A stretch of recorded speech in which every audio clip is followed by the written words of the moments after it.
At the check-in desk in Sedona's resort, my wife directly told me, "No room was reserved for you, Maxwell," without any hint of remorse or apology. It wasn't about a mistake or an oversight. It was a straightforward declaration, witnessed by her 6 friends who then erupted in laughter. One friend even whispered audibly to another, "We only book rooms for the significant individuals, the privileged ones." Not everyone qualifies.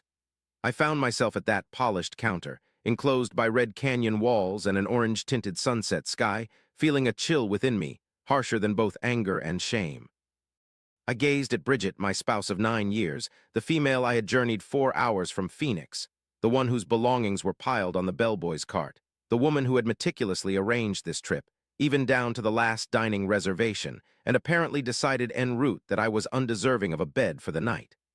I offered a faint, tranquil smile. "Then I'll depart," I uttered softly, and I collected my solitary bag, spun around, and exited through those glass doors, returning to the desert evening air once more. I urge you to remain with me throughout this entire narrative because what unfolded in the hours after I left that resort, when I stopped answering my phone, remains something I find hard to accept myself.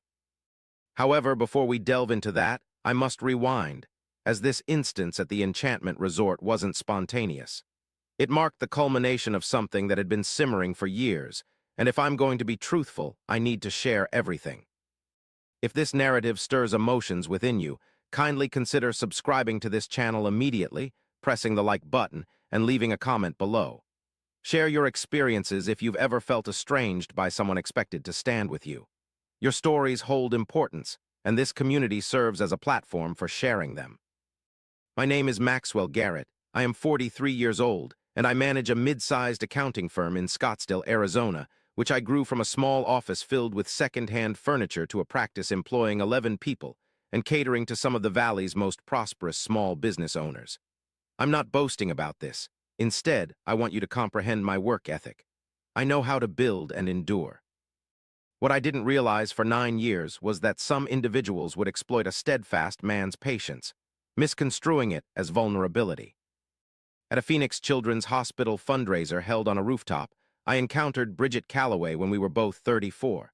She was a marketing director for an exclusive real estate firm, possessing an aura that effortlessly filled any room without trying. She was the quintessential woman who seemed to find humor in just the right instances, appeared slightly unimpressed by the event, and consistently surrounded by important figures. Her charm felt authentic. The unique aspect was that it wasn't pretentious. Instead, she genuinely enjoyed people, conversations, and social events for their potential opportunities. I found myself admiring this trait of hers. While I was the man scrutinizing the catering budget in my thoughts, Bridget was the one who breathed life into the gathering, making it seem like the festivities had truly commenced. We dated for 2 years before exchanging vows in Tucson during a chilly October night when the desert air became bearable to breathe. The line from her wedding speech, "Maxwell is the one who brings clarity to everything," has stayed with me for a while, resurfacing during challenging times. The initial 5 years were pleasant, not flawless as nobodies are, but genuinely good.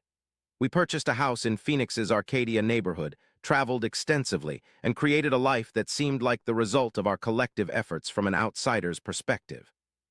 However, around the 6th year, I began noticing a subtle change, much like the gradual shift in weather. It wasn't a storm, but more like a drop in pressure, a change in the horizon's hue. Bridget became increasingly involved with a circle of women from her profession. These were high-earning women who were accustomed to luxury brands and considered spending $2,000 on dinner as an ordinary Tuesday expense. Her closest confidant among this group was a woman named Courtney Hale. Tall, always tanned, and exuding a confidence born from never having experienced a no that truly mattered, Courtney was the center of this circle.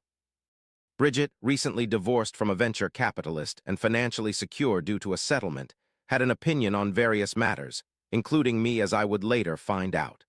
Upon returning from dinners with Courtney and their group, Bridget exhibited a critical energy rather than the positive kind. She began noticing aspects of our life that previously seemed unremarkable to her. The car I drove, a Lexus instead of a Porsche, the neighborhood we resided in, pleasant but not extravagant, the vacations we took, enjoyable yet not exclusive private villa trips costing 6 figures. Courtney and her friends were planning a trip to Sedona in the spring. She informed me one February evening while engrossed in her phone. "It sounds expensive," I remarked. Indeed, that's the idea I should have realized. However, I did not. Months passed, and Bridget brought up the Sedona trip a few more times. I assumed I would be joining her on this trip. We had never embarked on a journey apart, always traveling together. It hadn't crossed my mind that this belief might be flawed. Around 6 weeks before the trip, I broached the topic directly.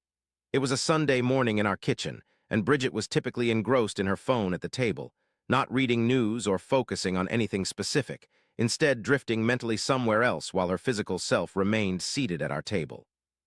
"Have you reserved the Sedona hotel yet?" I inquired, suggesting we should work out the details. She glanced up briefly. "I've got it covered," she replied. "Should I look into flights, or were you considering driving?" "I've got it under control," she said again, her gaze returning to her phone. I should have pursued further, but I didn't. I brewed my coffee, sat down opposite her, and convinced myself that the matter was settled. Reflecting on the past, I can identify numerous instances where truth could have been discerned had I chosen to observe closely. For instance, Bridget would subtly change her tone while conversing with Courtney when I was present, a behavior that hinted at secrecy. Her description of our trip, always focusing on the girls, but excluding me in the language used, became noticeable when it was about us going to Sedona, yet she spoke of we as if I wasn't part of an exclusive group. The evasive responses to my questions about the trip, replaced with vague and confident explanations, were further indicators. Incidentally, a colleague named Elliot experienced something similar 2 years ago. His wife started omitting him from future plans subtly, a pattern that he didn't recognize until it became apparent. He shared his experience over lunch one day, and I listened politely, privately thinking it was an occurrence that wouldn't transpire if one remained vigilant. I later recognized my oversight, realizing I had been far from vigilant. The arrangement remained unresolved. Nothing was properly handled, at least not for me. The Saturday morning we were set to depart for Sedona unfolded in a fashion that mirrored our Saturday mornings of the preceding year, with an unsettling silence between us that we had both become adept at overlooking. Bridget stirred early, immaculately dressed by 7 o'clock, her trio of suitcases already lined up near the entrance. For a 4-day excursion, I marveled. I traveled with only one bag, my gym sack, refashioned to serve as a multi-purpose carry-all for clean clothes, toiletries, laptop, and other necessities due to my unrelenting workload as an accountant. Numbers don't take breaks. I inquired if she had all she needed. "Indeed," she replied nonchalantly, engrossed in her phone. Driving on State Route 179 towards Sedona, we passed through breathtaking landscapes adorned with striking red sandstone structures, resembling alien terrains. The canyon walls were covered in scrub oaks and junipers, and the changing light transformed the rock faces into shades of red, orange, and near-purple hues. I pointed out points of interest while she scrolled through Instagram. Upon arrival at the Enchantment Resort, there were 5 women present, all dressed in a fashion reminiscent of a sponsored trip: designer clothing, matching luggage, sunglasses, a distinct brand of boisterous laughter that tends to exclude others. I didn't mind their presence. I've never sought to be part of someone else's social circle. Upon approaching the front desk with Bridget, I learned the news from the woman there. "I'm sorry, sir," she said without changing her composed expression, "but there seems to be a misunderstanding. You and your companion were not listed for this reservation. For Ms. Garrett, there's only one name on the reservation, but no room has been assigned. Upon looking at you, Bridget seemed to weigh a decision, whether to handle the situation or let it unfold. She opted for the latter.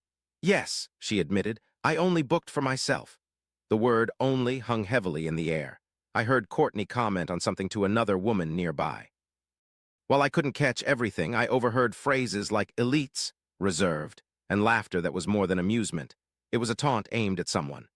Paige, a redhead who I'd met only once before at Bridget's birthday dinner and found overwhelming, made a point of looking at me when she joined in the laughter. Her gesture was calculated, cruelty always is. Momentarily stationary, I observed. The clerk meticulously scanned her screen while the bellhop fell motionless beside me. It was evident everyone in the vicinity comprehended an unfolding event. Such moments often bring humiliation, requiring acceptance and silence, enduring laughter, shrinking. Typically, I would have complied, sought advice from the clerk, contacted other hotels, apologized for my supposed bother.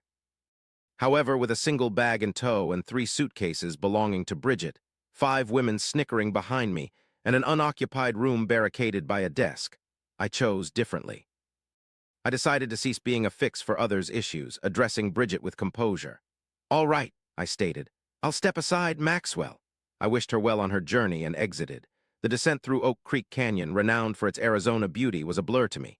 Towering canyon walls flanked me on both sides, the creek paralleling the road, sunlight streaming through trees in long golden shafts. I paid little heed to it all. My gaze was fixed on the road while my mind found solace in a hushed space, much like the silence that follows a loud event.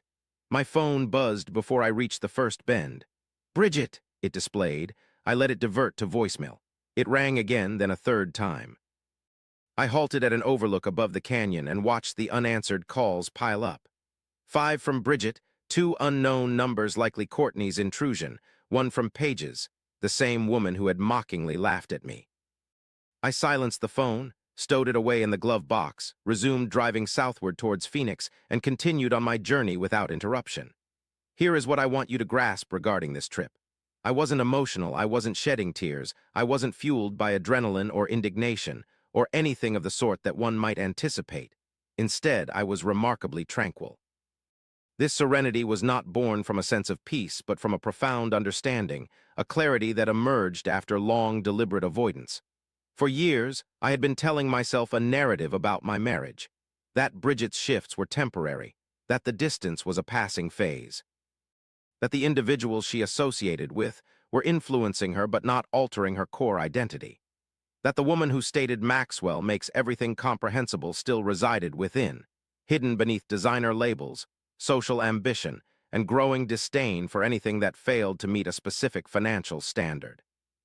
Between mile marker 349 and Cottonwood's outskirts, I ceased recounting my tale. Upon returning to Phoenix, I headed directly to my older brother's residence. Theo Garrett, aged 2 years more than myself, oversees a thriving landscaping firm in Tempe, an accomplishment built over 15 years of diligent work. He's the quintessential man who spends most of his time outdoors, sporting perpetual sunburn, ever ready to offer a beer and offer seemingly unhelpful yet genuinely helpful words. Upon opening the door, spotting my face, and stepping aside to let me enter, he merely said, "Sedona." I responded, "No room," but he handed me a beer and seated himself opposite me at his kitchen table. I shared all of it with him without interruptions, a testament to one of Theo's exceptional human qualities. Upon concluding our conversation, he inquired, "How long has this been happening?" I replied, "The journey, only today." He persisted, "Not the journey, this issue." I glanced at my beer bottle and admitted, "About 2 years, or perhaps 3. Theo gave a slow nod. "And what are your plans now?" Though I didn't have an immediate response, I was beginning to devise one. My phone, retrieved from the glove compartment, displayed 23 missed calls by the time I reached Theo's house. These were primarily from Bridget, followed 3 more times by Courtney, and then Paige. 2 unrecognized calls turned out to be from a woman named Sandra, another group member, expressing concern over recent events in a sincere message. I acknowledged this. I stored it away. The initial voicemail from Bridget was perplexed. "Maxwell, where are you? Please call me back." The second one was slightly more insistent. "Maxwell, what are you doing? Call me." The third had a hint of exasperation. "This is ridiculous. Call me." "You're acting immature. Contact me immediately," she said, but the fourth message was unlike anything else. Her voice trembled, and I recognized that sobbing heard it in past disagreements. This time was different. It reminded me of her father's funeral 5 years ago. "Maxwell, please phone me. Something serious has occurred, please." I listened to that voicemail thrice. Then I contacted the Enchantment Resort front desk. The woman who answered shared the same composed demeanor as the one at check-in.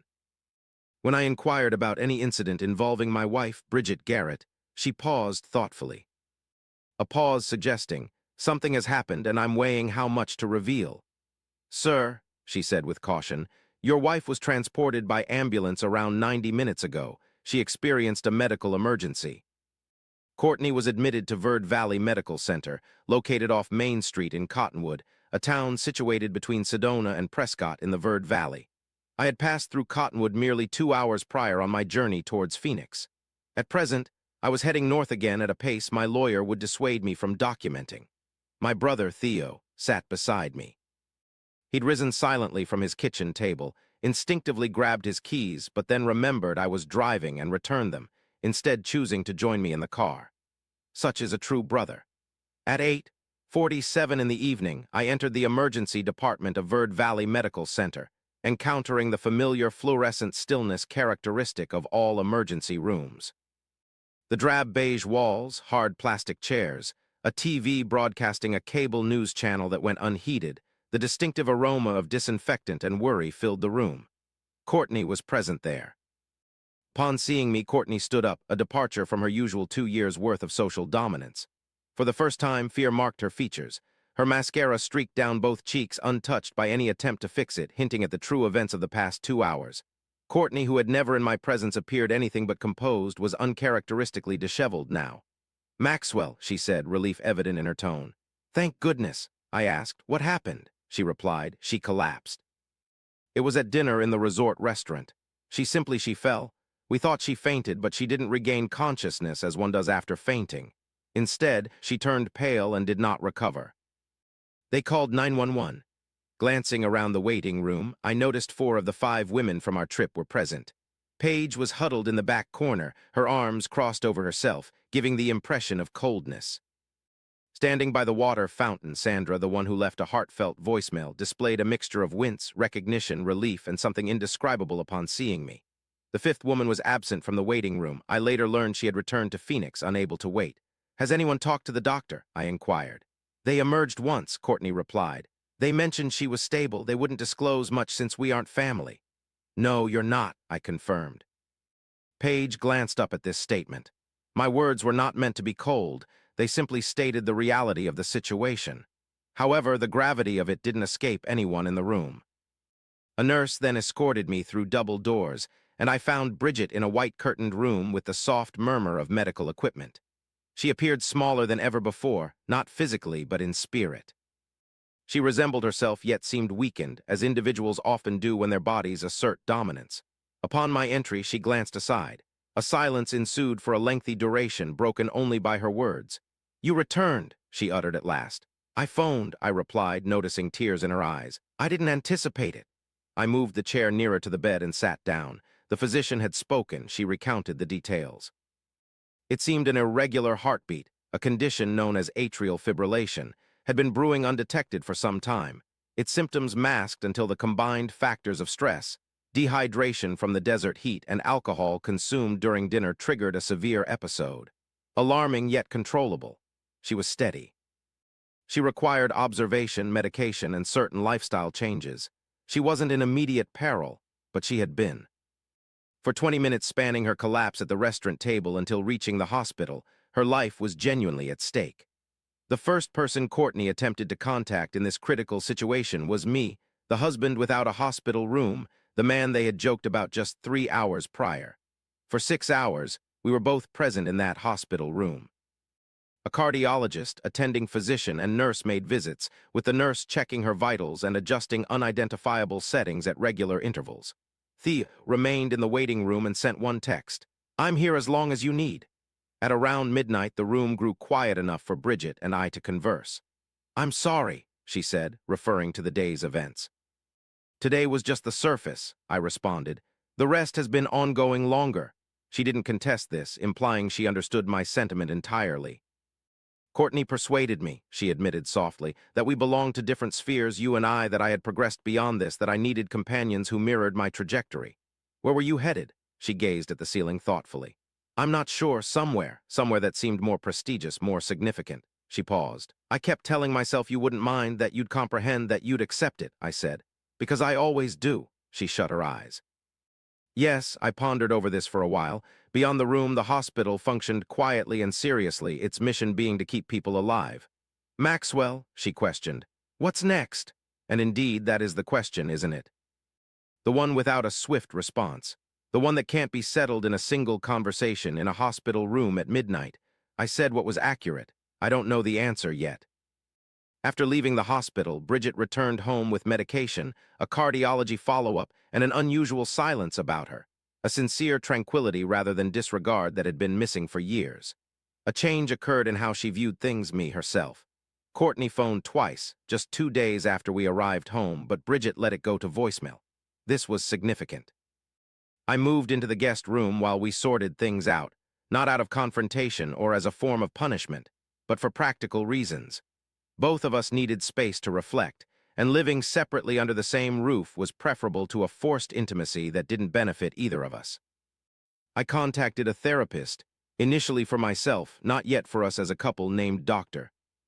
In downtown Scottsdale, Harrison, with a panoramic view of Camelback Mountain, had an office where he demonstrated a knack for posing incisive questions, followed by patiently waiting for genuine responses instead of convenient ones.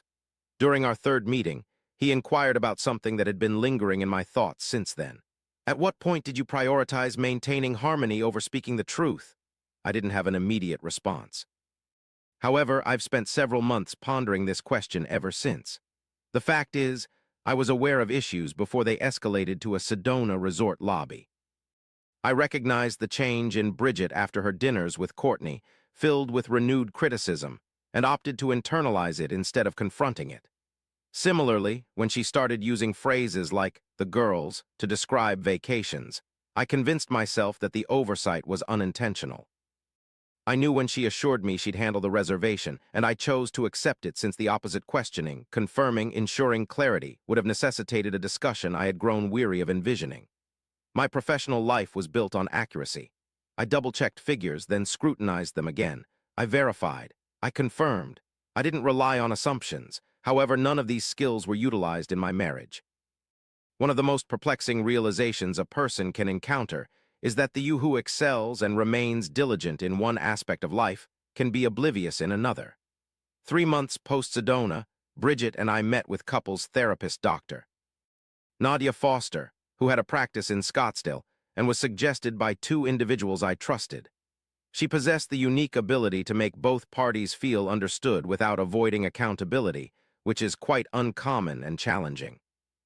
In a lengthy conversation, we discussed the deep-seated distance between us, Bridget's increasing desire for a more glamorous lifestyle compared to her current one, its root causes, and the unresolved issues it aimed to address that she couldn't articulate. I was also brought up, my tendency to absorb rather than confront conflicts. We acknowledged our contributions to erecting the barrier between us, albeit using diverse construction methods. During a therapy session, Dr. Foster questioned Bridget about her emotions during the 20-minute span from collapsing at the restaurant to reaching the hospital. After a prolonged silence, she admitted, "The only thing I could think of was Maxwell. Neither the trip nor the room nor Courtney mattered. It was just Maxwell, whether he would come, whether I had pushed him away." She glanced at me when she mentioned the last part. Looking at me, she seemed as if she had rediscovered a long-lost item. That moment didn't miraculously solve everything. Fixing things isn't that straightforward. But it was the first instance in a while where I felt there might be something to mend. 6 weeks after Sedona, Paige called me, obtaining my number from Bridget. I almost let the call go unanswered. She apologized for her behavior at the resort, specifically for laughing and making eye contact with me, which she admitted was deliberate, cruel, and never acceptable. I acknowledged her apology. She then added, "I want to clarify something," she said, "not to justify it, but so you understand how it occurred." She paused before continuing. "Courtney has a knack for making those around her feel the need to outshine each other. The most effective method to impress her is by belittling someone who isn't impressive. I have done this before, and I'm not proud of it." As you exited the lobby with a solitary suitcase and failed to cast a glance our way. This pause sparked reflection in her. It illuminated aspects of herself, her strategies, and her perspective on life from an external point of view. We parted ways without discussing her revelation. 2 months later, Courtney penned a lengthy message to Bridget, expressing her personal views on life, interpersonal relationships, ambition, and self-discovery. This missive emphasized that she had always believed Bridget deserved more than she had received, and expressed hope that Bridget would make decisions reflective of her true identity. There was no expression of regret within this message. Upon receiving it, Bridget opted not to respond. She showed me the text only once before erasing it. Bridget admitted she thought she was aiding me, she said. I acknowledged, "I understand." "That's the most alarming aspect," I agreed. "It is. There exists a form of friendship that disguises itself as assistance while concurrently instills dissatisfaction with one's life.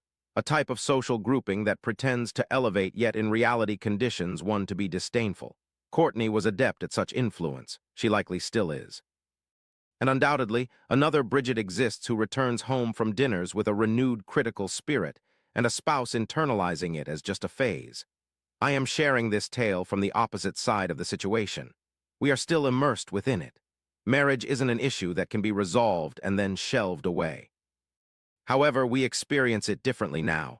More truthful, more unsettled in the constructive way truth often brings unease, more cognizant of things we both had been intentionally overlooking. The Enchantment Resort, ironically, is a genuinely picturesque destination. Since then, I've viewed pictures of it, the red rock formations, the canyon vistas, hiking paths snaking through the desert as daybreak approached. One day, I yearned to truly witness it, to revisit Sedona, register under both our names at a hotel, and appreciate the scenery we hurriedly passed by that night, neither of us fully taking it in. Yet that's for later.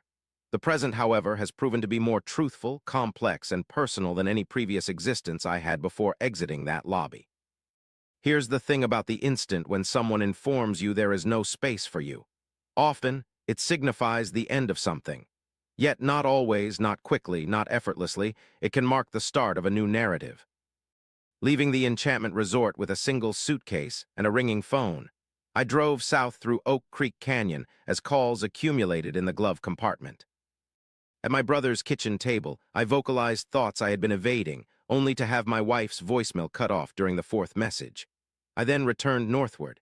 To clarify, I didn't go back because I was the noble one, or because forgiveness had already occurred, or simply because love overcomes all obstacles. That isn't accurate. I went back due to the distress in her voice that signaled a genuine predicament. Despite any other truths about our marriage, I chose not to be the person who heard that and continued southward. In essence, this encapsulates my tale, raw, incomplete, and ongoing, a reflection of its true nature. My name is Maxwell Garrett. My wife failed to secure lodgings for me. Her friends mocked me. I left.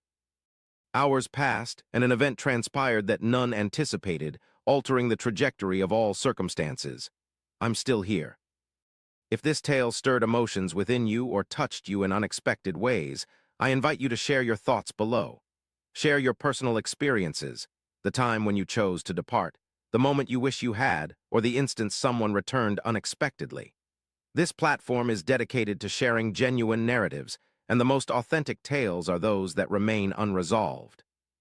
Subscribe to stay updated and pass this along to someone who might need to hear it right now, as sometimes the most crucial room is the one marked with your name, even when others forgot to reserve it. Maxwell didn't depart in anger. He left because he was saturated, and there's a vast disparity between those two states.